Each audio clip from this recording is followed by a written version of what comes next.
እስልምና ቀጥተኛ መንገድ ነው? አዎ። በጣም ጥሩ። ቀጥተኛ መንገድ ይዘሃል አንተ በእስልምና? አዎ። ጥሩ። የመጀመሪያው ምዕራፍ አንደኛ ምዕራፍ ላይ ቁጥር 6 ቀጥተኛውን መንገድ ምራን ብለህ ትጸልያለህ አትጸልይም? ኦኬ፣ አሁን ስለሱ ላስረዳ ምን ማለት እንደሆነ እኮ። ምራኝ ማለት ምን ማለት ነው? ምራኝ ነው። መንገድ የያዘ ሰው ምራኝ አይልም ይላል እንጂ እንደሱ መጽሐፍ ቅዱስ ላይ መንገድ የያዙ ነብያቶች ምራኝ እያሉ እንደሚለምኑ ላሳየህ። መንገድ የያዘ ሰው ምራኝ አይልም ብሏል አይደለ? በራሱ መጽሐፍ ልገርፈው ነው። ወላሂ ተመልከቱ። ነብያቶች ምራኝ እያሉ ይለምናሉ። እስኪ ከቁርአን የታድርግ ሚውት አድርግ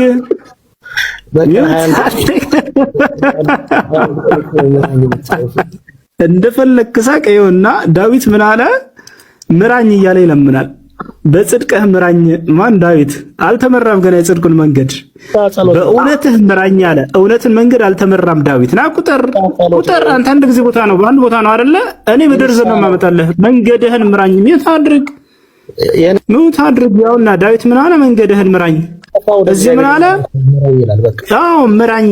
ያውና አቤቱ ምራኝ እና መንገድ እና ያውና አቤቱ መንገድህን ምራኝ።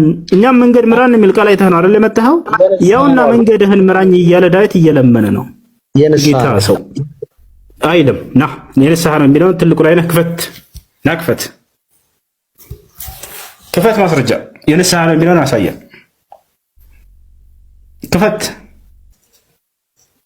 ያላህ ትልቁ ላይ ነህና እኔ በደርዘን ነው ማመጣልህ። ይቅርታ ደርዘን ብዬ 12 አሳነስኩት። በጣም በርካታ ቦታ ነው መንገድህን ምራኝ እያሉ የለመኑት እና የንስሐ ነው የሚለውን አሳየን። ዳዊት ከእግዚአብሔር መንገድ በሚወጣ ጊዜ መንገድህን ምራኝ እያለ ንስሐ ይገባል። በደንብ አንብበው። ማስረጃ ለንስሐ ነው የሚለውን አሳየን። የቱ ጋር ልክፈት? ደስ ያለ የቱ ጋር ልክፈት? ንገረኝ። አታውቅም? መጽሐፍን ማስረጃ ወስደህ ምራኝ ያለበትን ደስ ያለን ክፈትና አውዱን እንመልከተው። አውዱን ስንመለከተው ንስሐ እየገባ ነው ዳዊት። እንደናንተ የቱ ጋር ነው ንስሐ የሚለው? ማስረጃ መንገድ ላይ ነኝ እያለ ደግሞ አሁንም ምራኝ እያለ የቱ ጋር ነው? የተመቸ ነው። ስለዚህ ባያዳምጥ ይሄን ይመስላል። ይሄ ሰው ምን የሚል መስፈርት አስቀመጠ? ምራን የሚለው መንገዱን ያላገኘ ሰው ነው አለ። ዳዊት ምን ይላል? መንገድህን ምራኝ እያለ መንገድን ነው እየለመነው ያለው። አይ ንስሐ ነው ምናምን አለ። ንስሐ ነው የሚል ቃል የለም እዚህ ቦታ ላይ። ስለዚህ መንገድህን ምራኝ ነው ያለው። ዳዊት እየሰማህ ነው? መንገድህን ምራኝ ነው ያለው። ሲጀምር ንስሐ የሚል የለም አንተ ያልከው ነገር ግን የሚለው ምንድነው? መንገድህን ምራኝ ይላል። ስለዚህ እሺ አዳምጥ። መንገድህን ምራኝ ይላል። መንገድን ተመርቷል አልተመራም? ዳዊት ባጠፋ ጊዜ ከእግዚአብሔር መንገድ በወጣ ጊዜ የንስሐ ጸሎት አለው፣ የምስጋና ጸሎት አለው። የቱ ጋር ማስረጃ? ከፍታውዱን የቱ ጋር ልክፈት? ምራኝ ያለበትን አውዱን የፈለከው ብሎ ማስረጃ የለም። አንተ ነህና የተሟገትከው ማስረጃ ያመጣኸው። የቱ ጋር ልክፈት? ና ትልቁ ላይ ነህ። አንተ እኮ ማስረጃ ብለህ ከመጽሐፍ ቅዱስ ያመጣ። አንተ ማስረጃ እየተናገርክ እኮ ነው። ማስረጃ ክፈት ያለብህ አንተ ነህ። ለንስሐ ነው ካልክ ለንስሐ ነው የሚለውን አሳየና። ለንስሐ ያልከውን አሳየን። ለምንና ቀጥተኛ መንገድ ነው ብለህ 21 ጊዜ ምራኝ የንስሐ ነው የሚለውን አሳየን። ማሳየታችን የተደበቀ ማድረግ አይቻልም። ማስረጃ ማውጣት ሳይችል ጊዜ የተደበቅ ማለት ጀመረ። አንተ ነህ ያውና ተናግረህ ማስረጃ ማውጣት የማትችለው። አሁን ቤታ በቃ ነው ልመልስልህ። አሁን 21 ጊዜ ለምን ምራኝ የምትለው?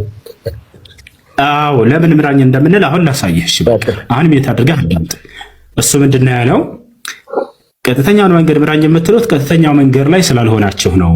ምክንያቱም ቀጥተኛው መንገድ ላይ የሆነ ሰው ምራኝ አይልምና ብሏል። አይ ተሳስተሃል። እኔ ማስረጃ ስናገር ጊዜ ከቁርአን ቃል በቃል ራሱ አመጣልሃለሁ ለምናገረው ሁሉ። ለመሆኑ እኛ ቀጥተኛው መንገድ ላይ ነን አይደለንም? በቀጥተኛው መንገድ ላይ ነን እኛ። አምላክ አላህ ነግሮናል። ይሄ ማስረጃ ኑ ላሳያችሁ። አሁን የት አድርጊና አዳንቀባ በቀጥተኛው መንገድ ላይ እንደሆን ከቁርአን ከፍቼ ላሳየህ ነው። አላህ Subhanahu Wa Ta'ala ምን ታድርገ? ለምን ትረብሻለህ? አንተ ለምን ምራኝ ትላለህ የሚለው ልመልስልህ ነው በቀጣይ። አንተ ግን ያነሳው ሙግት ምንድነው? ቀጥተኛው መንገድ ላይ ስላልሆናችሁ ነው ብለሃል አይደለ? ለቀጥተኛው መንገድ ላይ እንደሆነ ላሳየህ ነው ያልኩህ። ስለዚህ ምን አድርገህ አዳምጥ። ያደርግልኛል እዛው ቦታ ላይ ሂድ እና አዳምጥ። ምንም ማድረግ አይቻልም። ወላሂ የረበሸ ነው። በቀታችን አዳምጥ። ምክንያቱም መልስ አይደለም የሚፈልገው። አሁን ቀጥተኛው መንገድ ላይ ስላልሆናችሁ ነው ላልከው ልመልስልህ አላሳየህ። አላህ ሱብሓነሁ ወተዓላ እዚህ ቦታ ላይ ምን ይላል? በቀጥተኛው መንገድ ላይ ነህ ይለናል። ያው 4 ነጥብ ምን ይላል ልጆች? በቀጥታ መንገድ ላይ ነህ ይለናል። ያ ሰላም። ያው ሌላ ልጨምርልህ፣ ኢነከ ዐላ ሁደን ሙስተቂም ይላል አላህ። እና ላሳየህ ልጨምርልህ። ያውና እዚህ ጋር ሱረቱ ነምል አላህ ሱብሓነሁ ወተዓላ ኢነከ ዐላ ሁደን ሙስተቂም፣ አንተ በቀጥተኛው መንገድ ላይ ነህ። ኢነከ ዐለል ሐቂል ሙቢን ይላል። አንተ በግልጽ በሆነው በእውነት ላይ ነህ ይለናል። ያው አንተ በግልጽ በሆነው በእውነት ላይ ነህ። ሌላ ቦታ ላይ ኢነከ ዐላ ሁደን ሙስተቂም ይላል። ላሳያችሁ እሱ ነው።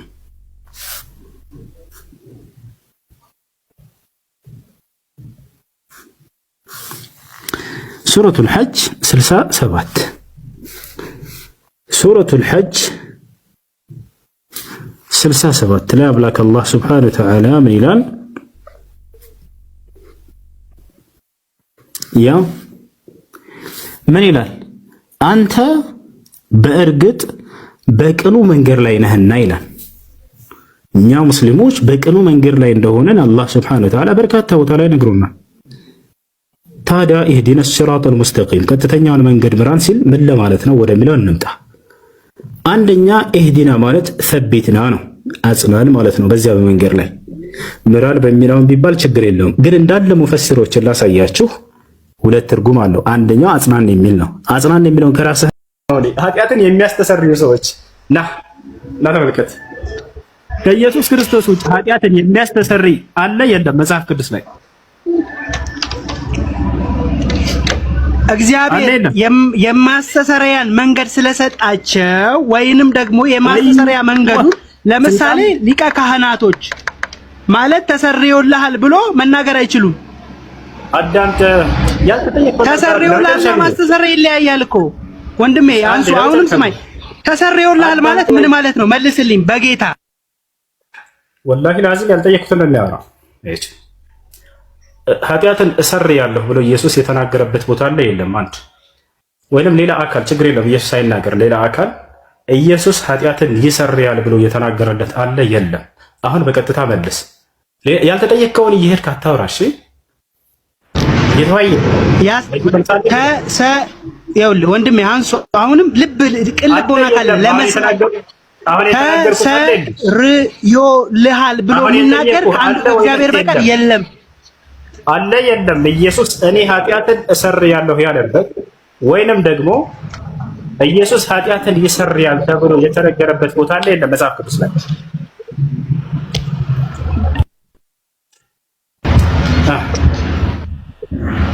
አለ? እኔ እያልኩ ያለሁት ኢየሱስ ክርስቶስ ኃጢአትህ ተሰርዮልሃል የማለት ምንም ማድረግ አይቻልም። ወላሂ መልሱ በቀጥታ ክርስቲያኖች አንዲት ቦታ ላይ መጽሐፍ ቅዱስ ላይ ኢየሱስ ኃጢአትን እሰርያለሁ ያለበት ካለ አምጡ። ወላሂ የለም። ወይም ሌላ አካል ችግር የለውም ኢየሱስም አይናገር ሌላ አካል ሐዋርያቶች የሚሆን ማንም ኢየሱስ ኃጢአትን ይሰርያል ብሎ የተናገረበት ቦታ ካለ አምጡ። ላ የለም በፍጹም መጽሐፍ ቅዱስ ላይ አንድ ቦታ ላይ ያስተሰርያል መባል ስልጣን መሰጠታቸውንና በዚያ ላይ ኃጢአት ይቅር የሚባልበትን መንገድ ማሳያታቸውን የሚገልጽ የሆነ ነገር እንጂ ሌላ አይደለም። አሁን ኢየሱስ ክርስቶስ ተመልከቱ፣ ከእርሱ በፊት ኃጢአትን የሚያስተሰርዩ አካሎች አሉ ወይ መጽሐፍ ቅዱስ ላይ ብለን ስናይ፣ አሁን ኃጢአትን ያስተሰርያል። ተመልከቱ፣ ኑራ ታያችሁ። ኃጢአትን እንደሚያስተሰርዩ ክርስቲያን አለ እዚህ ጋር።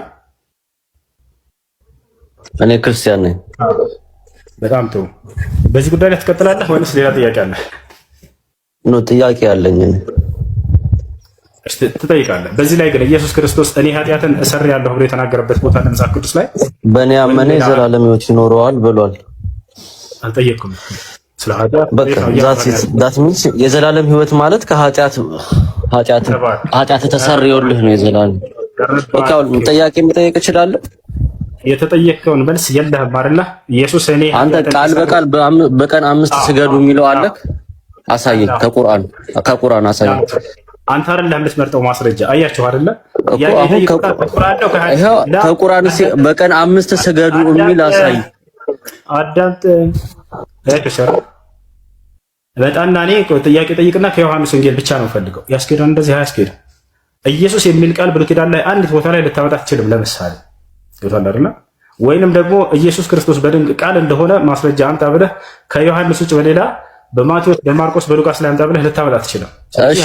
አንድ ጊዜ ሱራ 3:7 ላይ ቁርአን ቃል በቃል የተብራራሁ ነኝ ይላል። አዳምጥ።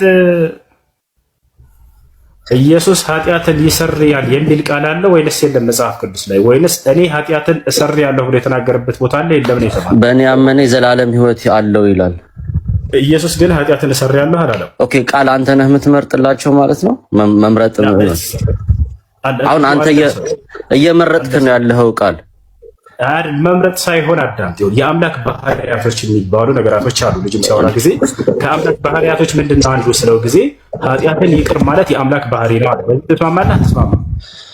ይኸውልህ እኔ በምንም ቢሆን አሁን አንተ ቃል እየመረጥክ ነው። አስተሰርያለሁ የሚለውን አንድ ልጨርሰህ። እንደዚህ የሆነ ነው የምንቀጥለው ማለት ነው። እንደዚህ ሆነን መቀጠል የለብንም። ለምከር እንደዚህ ሆነ አትቀጥል። አንተ የተጠየቀውን መልስ እንዴ። ልጠይቅህ ነበረ። مالك يوم الدين إياك نعبد وإياك نستعين اهدنا الصراط المستقيم صراط الذين أنعمت عليهم غير المغضوب عليهم ولا الضالين.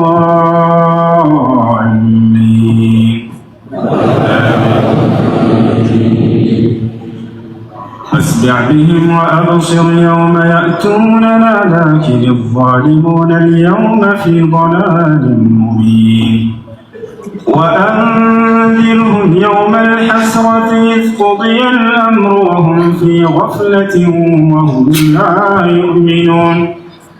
إنا نحن نرث الأرض ومن عليها وإلينا يرجعون. واذكر في الكتاب إبراهيم إنه كان صديقا نبيا إذ قال لأبيه يا أبت لم تعبد ما لا يسمع ولا يبصر ولا يغني عنك شيئا. يا أبت إني قد جاءني من العلم ما لم يأتك فاتبعني أهدك صراطا سويا. يا أبت لا تعبد الشيطان إن الشيطان كان للرحمن عصيا. يا أبت إني أخاف أن يمسك عذاب من الرحمن فتكون للشيطان وليا. قال أراغب أنت عن آلهتي يا إبراهيم لئن لم تنته لأرجمنك واهجرني مليا. قال سلام عليك سأستغفر لك ربي إنه كان بي حفيا. وأعتزلكم وما تدعون من دون الله وأدعو ربي عسى ألا أكون بدعاء ربي شقيا.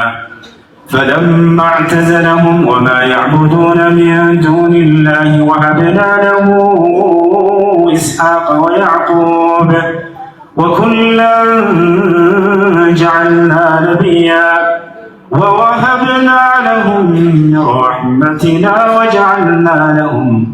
وجعلنا لهم لسان صدق عليا. واذكر في الكتاب موسى إنه كان مخلصا وكان رسولا نبيا. وناديناه من جانب الطور الأيمن وقربناه نجيا. ووهبنا له من رحمتنا أخاه هارون نبيا. واذكر في الكتاب إسماعيل إنه كان صادق الوعد وكان رسولا نبيا. وكان يأمر أهله بالصلاة والزكاة وكان عند ربه مرضيا واذكر في الكتاب إدريس إنه كان صديقا نبيا ورفعناه مكانا عليا أولئك الذين أنعم الله عليهم من النبيين من ذرية آدم وممن حملنا مع نوح ومن ذرية إبراهيم وإسرائيل وممن هدينا واجتبينا إذا تتلى عليهم آيات الرحمن خروا سجدا وبكيا الله أكبر.